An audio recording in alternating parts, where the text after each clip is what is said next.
I'll learn till the day I die. And that is the mentality that you want. We're listening to the people who are affected by these issues, and then we're getting support and making the right changes. You don't look at someone at Goodwood like you're male or female. It's just, I've never felt you're that. great at the job. Yeah. Therefore, how do we nurture, develop and promote these people? Hello and welcome to Women in the Driving Seat. This week we are discussing everything Goodwood. From its position as a bellwether for the car industry to its status as a luxury brand, its sustainability and D&I credentials and maybe challenges. We'll see. I'm joined by Tracy Greaves and Patricia Dickie here. Thank you very much both for coming in today. Pleasure. Thank you. Before we crack on, let's have a look at your bios you sent through. Oh. So, Tracy is the CEO of the new Goodwood Art Foundation, opening in May 2025, having joined the estate over 17 years ago.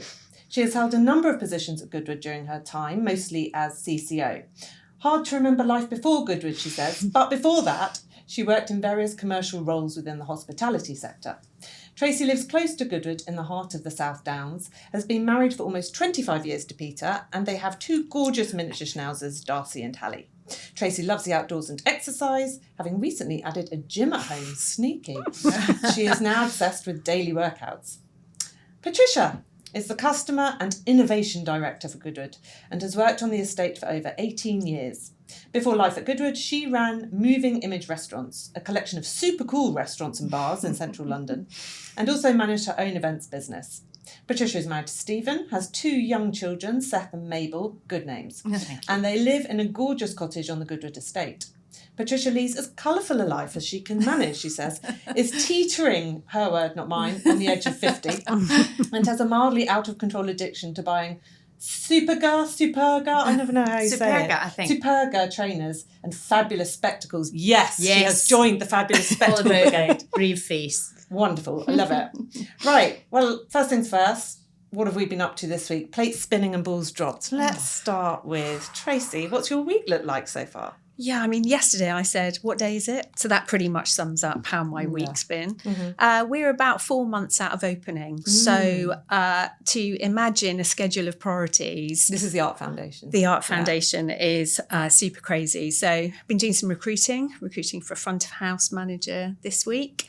For the cafe, so that's been super important. Been running a workshop on our comms and marketing strategy and the plan to make sure that when we launch the official website at the end of February, that everything's in place and we've got everything that we need. And I guess really you're doing this at this level and then detail. I think, sometimes things don't go exactly how you want. You wander around and by chance say, where's the data cable so that till works?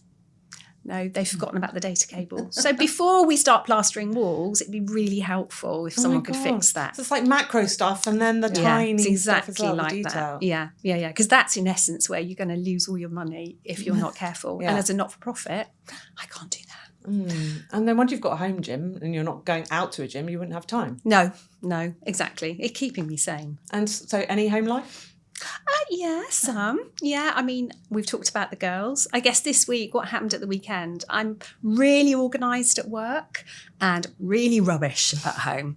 So I turned up for my nail appointment on Saturday and I was a week early. Excellent. Well done. For the people that know me, that's kind of nothing new. Yeah. It's really important to share this stuff. I love it. Yeah, really useful. And I got home on Monday night, really busy day. Turn the heating up because it's a bit cold. All the electrics in the house blew. Oh my God. That kind of thing pushes me over the edge. Yeah. And where's my husband? Useless in Lapland doing some driving thing on a Christmas, lake. Yeah. Because of course he has Petrol Ped, doesn't he? Well, he is Petrol Ped. He is Petrol Ped. Podcasts and YouTube. Yeah, podcast, YouTube. Yeah, so he tells me he's away in Lapland making content. It looked way more fun than just making content. Sure. And there you go. We've got a plug for his stuff now, so without even being here. Just what about you? What's been going on with your week? This is a chocker week this week, actually. I suppose it's bookended by the whole, because our we've got little ones who've got, it's the juggle. The juggle this week has been absolutely intense between, school, home, somebody's, my mother-in-law's birthday, it's gymnastics on Saturday, all of that stuff. And then just a really, really busy week with meaty things. I kind of felt in my head January should be a bit more, let's just ease ourselves into 2025. And I feel a bit like, what? Another day of another, set of punchy things to do. So it's been 3 nights out this week. Quite frankly, yeah. What, doing what? Oh, we had a load of really cool event planners and PR around sort of big, fabulous events. So we were showing them Goodwood House, but also all of the other things you could do across the estate. And I don't think I really got it in my head that Miranda, the fantastic lady I work with, said, are you okay to come down for a chat at 5 o'clock? I was like, yeah, sure. Well, I can fluff that. And then she was like, here's some points I'd like you to say. Oh, I thought it was just a chat. No, I'd like you to welcome them to Goodwood House. I was like, oh, right. And then we had a really fabulous dinner in Hound Lodge afterwards. So it was just, a Monday night out and a 4-course meal. I mean, what a first world problem. You need to go So to Tracy's difficult home for you. game. I need I'm not to saying straight anything. into seriously. Tracy's and get on the treadmill and run it off. And then I've got a dinner tonight with a sort of a work contact in London. So that's quite cool. I'm staying up. And then tomorrow night's not work, actually. Tomorrow night is my first ballroom dancing lesson. Oh my goodness! I know, new yeah, skills. gotta I love share that. this. I've written a list because I've got a big birthday this year. I decided to do 50 cool things across the course of the year. And so I started writing down some really random stuff. It's easy to put it on a list. Yeah. And I thought, I'm going to do dance lessons. In my head, I was thinking more street dance. I was going to be super cool. But then obviously my husband over my shoulder looked at the list. And for Christmas, he has bought us ballroom dancing lessons. So we start at a place called Dizzy Feet. It's couples. I know. That's It's a whole super nother cool. level. But I think by Friday, I'm going to be absolutely, zero social battery. It'll be a very, very quiet night on Friday. But excellent. What a privilege, all of it. Good. Now, Goodwood. This is, it's a business, it's a concept, it's a word that almost everyone in the automotive industry, whether they're OEM, supplier, retail, everyone knows about Goodwood. Everyone's got opinions about Goodwood. And, I hold my head up. I've consulted alongside you guys for decades, so I feel like I've been quite close to Goodwood. And one of the things that I always say, a lot of people find it very easy to criticise Goodwood for, it's this really, stuffy estate. It's been doing Festival of Speed and Revival for however many years. It's the same old events. It's the same old people coming. Nothing changes.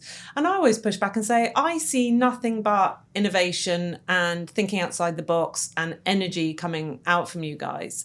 But Tracy, just put some of that in context. What is Goodwood up to? What's been going on with Goodwood? Is it just producing copy and paste Festival and Speed every year? No, I mean, what's on the agenda? Lucky enough to have been there for quite a long time, but I think at the heart of the business, it's all about innovation and design. And the Duke leading that business, he is the most creative person And that driven. I think that we've ever worked for. And he's always pushing the boundaries to say, right, what's new? What are we going to talk about that's different? How are we going to kind of re-energise certain aspects of what we're doing? And I think, lots of people will look at Goodwood and they will know it for one thing. They'll know it for their passion. They love motorsport. They love horse racing, or they love track days. But actually, it's so much more than that. It's so much more than just a kind of stately home. And I mean, because we're talking about, here with Auto Trader, if you look at motorsport in general, I remember back in 2015, we came up with the concept of Future Lamp. And internally, we agonised over that for a good 6 to 9 months around, what we were doing and why we were doing it. And really, the big question was, if you're sat here in 25 years' time, what does Festival of Speed look like? Because we need to answer that question now so that we can pull the content back and then start driving that through the event. Because that was about future-proofing the Festival of Speed and really forward-thinking. So I think, that was fantastic. I think for me, the heart of innovation was Speed Week. Explain Speed Week to people who are not aware. Speed Week was a combination of Festival of Speed and Revival. We put it together because we were in the heart of COVID. The estate, much like every other business, had closed down in March 2020. And we all kind of sat there thinking, what are we going to do? The whole business is built on running events.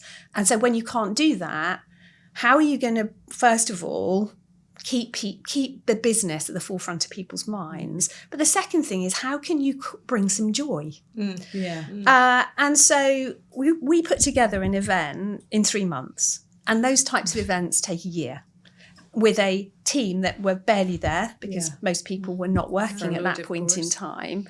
And our partners got behind it, were really enthusiastic. Somehow we pulled off a 2-day event with trying things we'd never done before. And those things we've now taken into the events. So, we did drifting. And we did a whole drift course. And because there were no customers at the motor circuit, we were able to do that. We got away with all these things. So I think in some ways that was innovation for all of the right reasons, but the learning that came out of that enabled us to take some of those really great ideas and build on them post 2020 was amazing. And obviously outside of motorsport, we've launched Goodwood. We'd planned to launch that in 2020. Patricia and I worked on that solidly. We were fully immersed in the canine world and all things. So I was going to say, so this is as the name suggests, the dog show, basically. And it was a real labour of love. The estate's always had a huge connection to horses and dogs, and they've featured, all the way through. The kennels, which is a members clubhouse, was originally built for dogs. It had central heating 100 years before the main house did. So it's got all this unbelievable rich history. And we had done smaller dog events as part of the kennels membership, but there was a real need there was loads of cool stuff to do. We have had so much fun putting it together, but it had to sit within the sort of Goodwood standards, and so it's been an incredible event to work on. We're heading into year 4. I mean, I was going to say, you've got innovation in your very job title. Ta-da! And what does that mean for Goodwood? Because to touch on what you've just said, on the one hand you're future proofing, on the one hand you're forward focused, you're innovating, but there is a heritage to protect there. Yeah.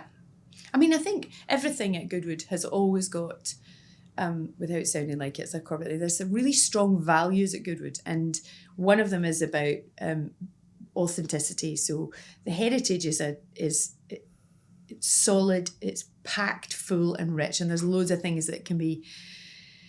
Innovation starts from that heritage. So that's, there's no point. Goodwood would never do something that didn't have sort of credibility to do. But we can never afford to stand still. It would be, it's hugely sad if somebody felt that Goodwood was a place that did copy and paste. I mean, if you were to have a sneak peek in, there isn't a moment of standing still. The drive to make things fresher, better, newer. And also you've got, one of the criticisms I hear levelled at Goodwood a lot is, it's all the same old people coming back every year. But it's not, is it? You have a lot of fresh visitors. I think Festival of Speed, it's over 65% of the audience are repeat, and are new. And Revival, 40%, 50% of the audience are new. That's incredible. Every year, and that's not that they came last year. They're absolutely fresh to Goodwood. So you have to keep it live. Yeah, and so for those who are returning, it has to feel new and different and fabulous. Yeah, and for those that are coming for the first time, it has to feel like the very best experience they've ever had. Yeah, and that, the detail behind every aspect of it. You've been to lots of Revival. The set dressing, the anniversaries that are celebrated. The costumes that are put together, the cars that are chosen. Given that event in particular is so steeped in history and pinned to a particular time, how do you innovate? What's on the cards for Revival going forwards? It's funny that Revival is effectively what was always a sort of looking back attitude. We're celebrating that era, is actually that it's the largest and coolest second-hand event in the world. It's got more sustainable credentials than almost anything else. Everything is secondhand. The clothes you're wearing, the cars on the track, they've all been loved, restored, renewed, repurposed.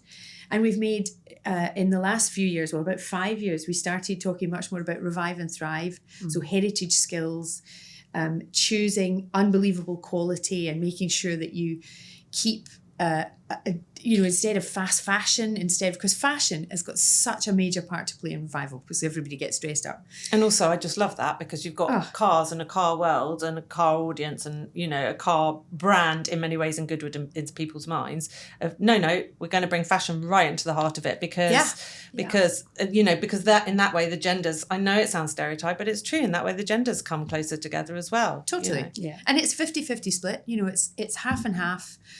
So it's not as though it's a sort of, it's a old car world or it's got such life and energy to it. And Revive and Thrive has been huge for us. Yeah. Huge in a way to just be able to tell the story. Because I think the stuff that goes on at Goodwood is constantly changing and innovating and developing. And we just have to keep up with it in order to, keep up with our communication of it so that people understand all the stuff that's going on. Yeah. Now, we're going to come back to sustainability in a moment, but we're halfway through already. So it is time for podcast pit stop, as I like to call a quick fire round. 6 questions each. Are you ready? We're going to start with Tracy. Tracy, exercise, morning, lunch or evening? Home gym, she does it all the time. She wants. Morning. Panel discussion or keynote speaker? Panel discussion. Leader or team player? Leader. Blurred background or let it all show? Ooh, what a question. Depends who's filming. Yeah, it's indeed. For God's sake. Answer is? Let it all show. Out of office or always on? Always on. Nail varnish, yes or no? No. Great. Thank you. Patricia? Yes. Steak or salmon? Steak. Phone by the bed or phone downstairs? Phone by the bed. Oh. I know. That can be another thing annoying. On the list. Sneaky look at emails while on holiday or digital detox? Oh, sneaky look. Radio on or work in silence? Work in silence. Instagram or TikTok? Instagram. No TikTok if you're in the States, although maybe as of tomorrow there will be. Town or country? Oh, country.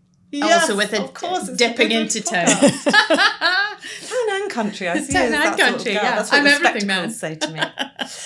So, thank you very much. Back to sustainability.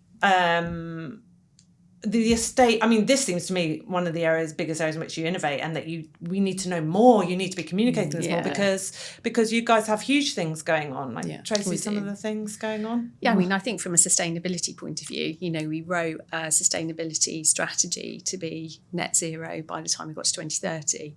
And I think as a brand, we could have basically done that straight away by planting however many trees we need to plant. But actually, back to Patricia's point on authenticity, we want to do the right thing. So, if you take Revival, all the cars last year ran on biofuels.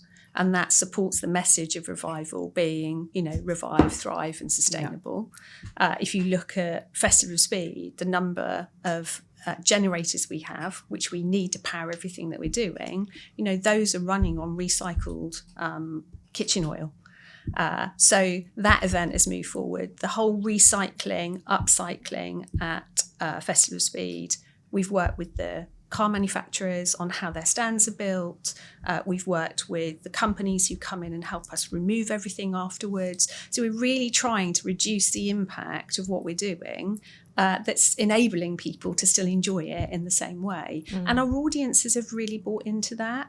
And I think certainly where we've started attracting younger audiences, they are much more aware than anyone of the impact of the impact on the world, and they're quite inquisitive about what we're doing. So I think we do communicate a lot of what's going on, but as with all these things, we can do it much, much better and much more of it.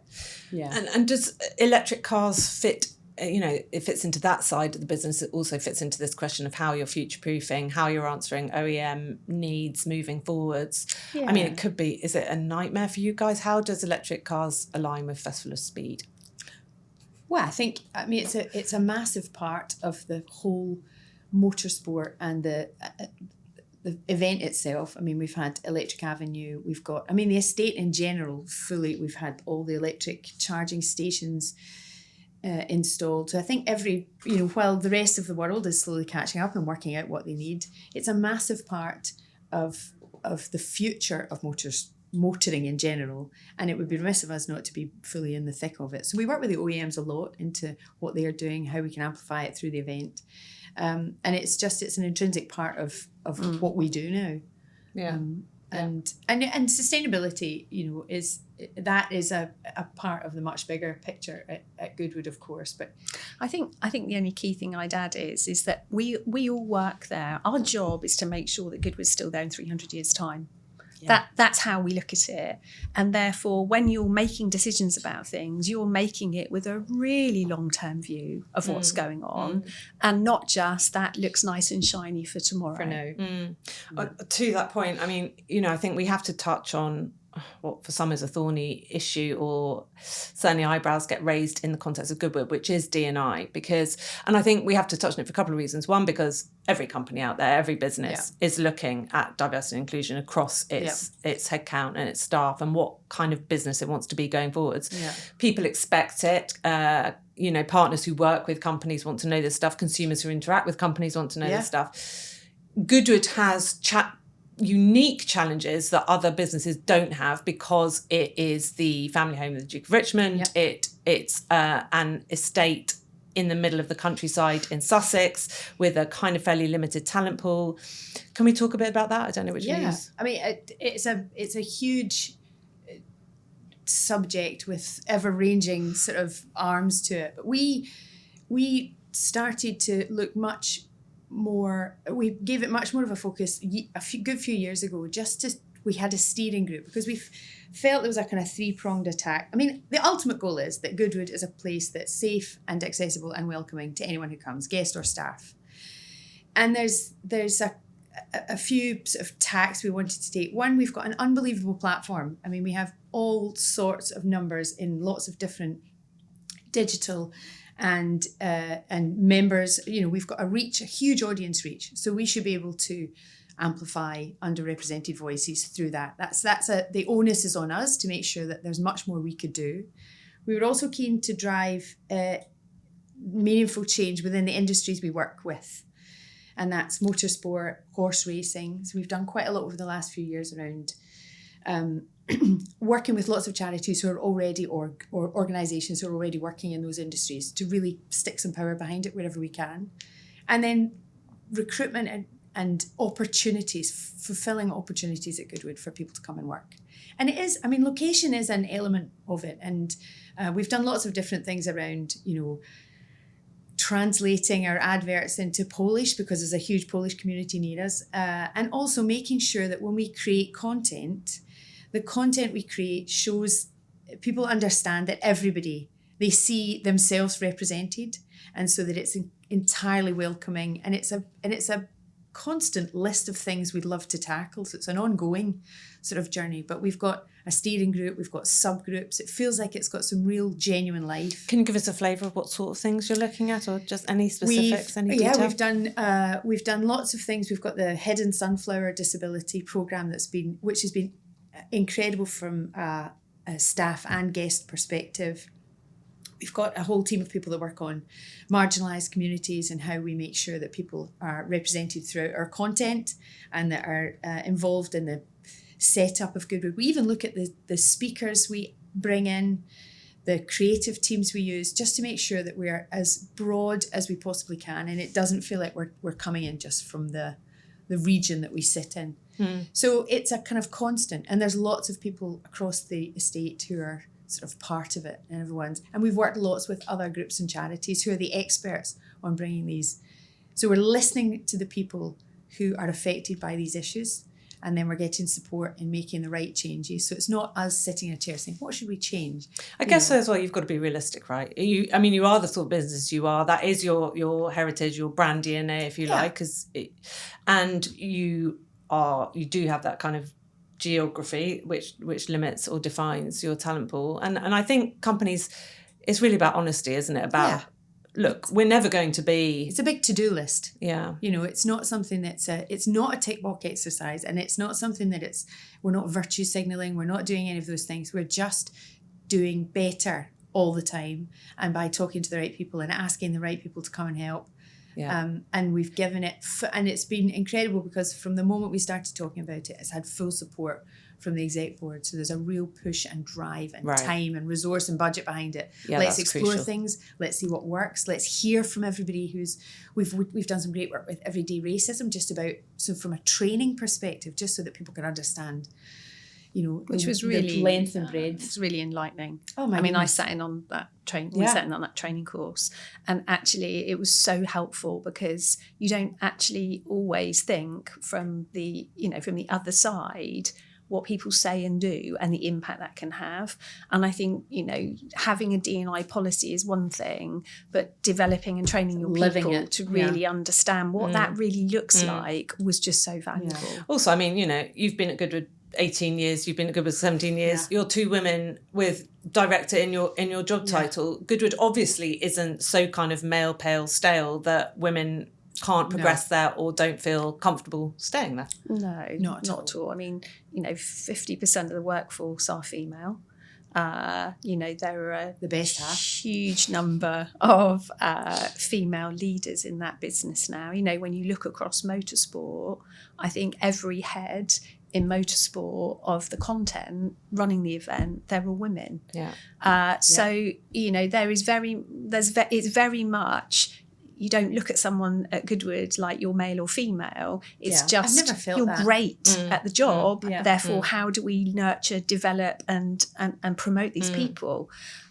So It's never, I don't not a think it's ever cultural had thing that for us. energy. It might be that you could assume a thing, the location, and there's a Duke and Duchess, so it might be, but it's never felt pale or male, or definitely not stale, and actually, Tracy and I wouldn't have lasted 10 minutes if that had been you for sure said. wouldn't I have. definitely Do you know what I would mean? have been, I am sometimes put in the corner, but Shut her up. calm her down. And Tracy, we haven't just touched briefly on the Art Foundation, then talk a bit about that, because this will be the first a lot of people have heard. Yeah, I know. So we are launching in May 2025. I need some wood.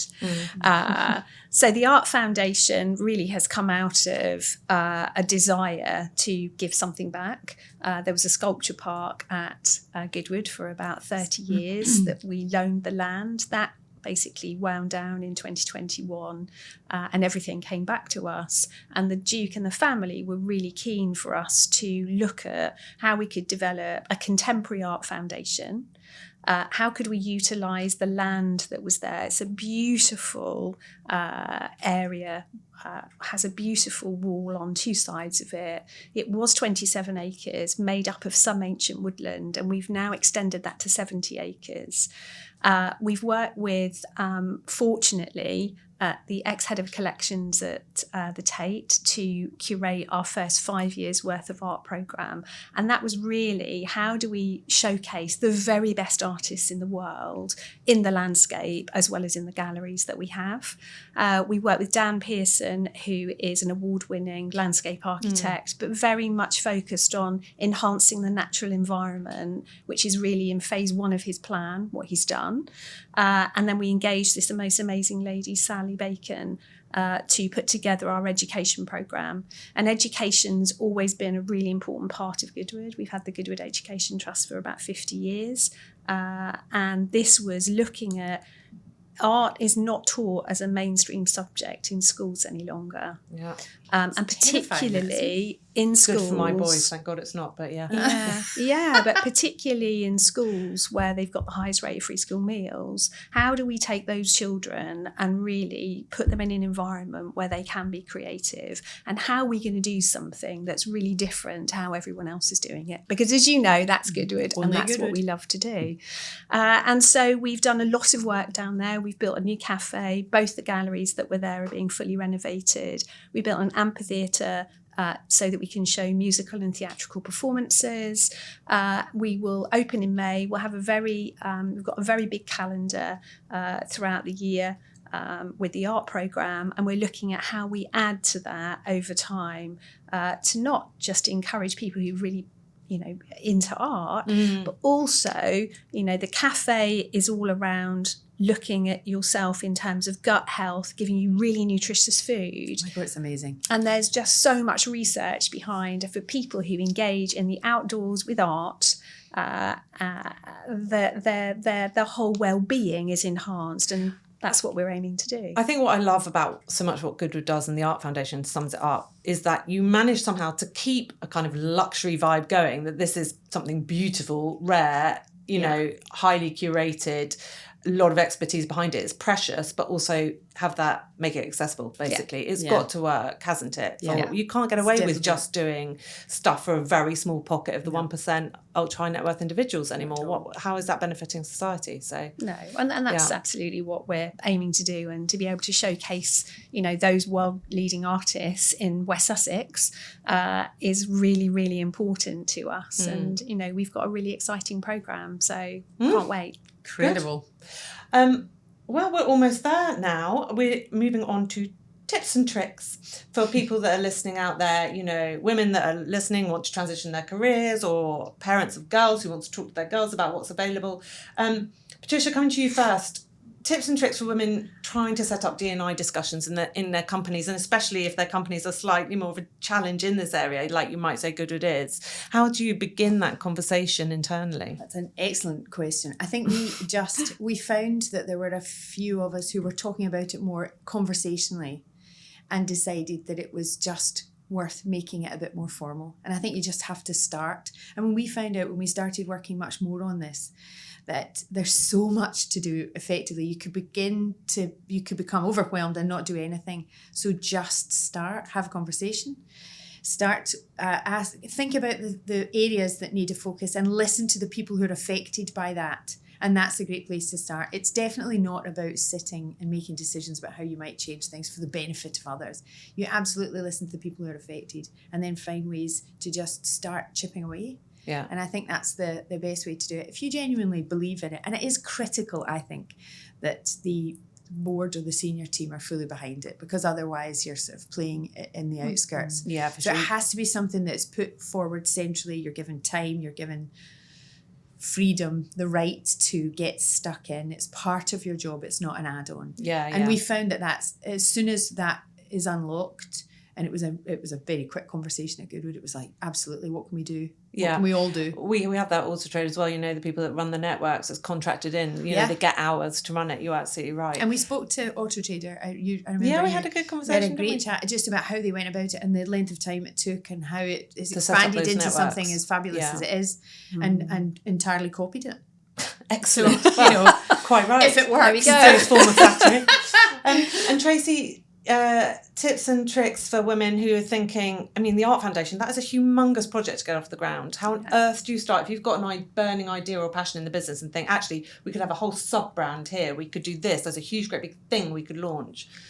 What do you do? How do you go about it? I think it doesn't matter where you are, you know, Goodwood in this example, but I think if you've got a great idea, then you've got to work out who are the people that can help influence, pull that together and give you some feedback and ideas. You know, mentors are really great people to bounce off.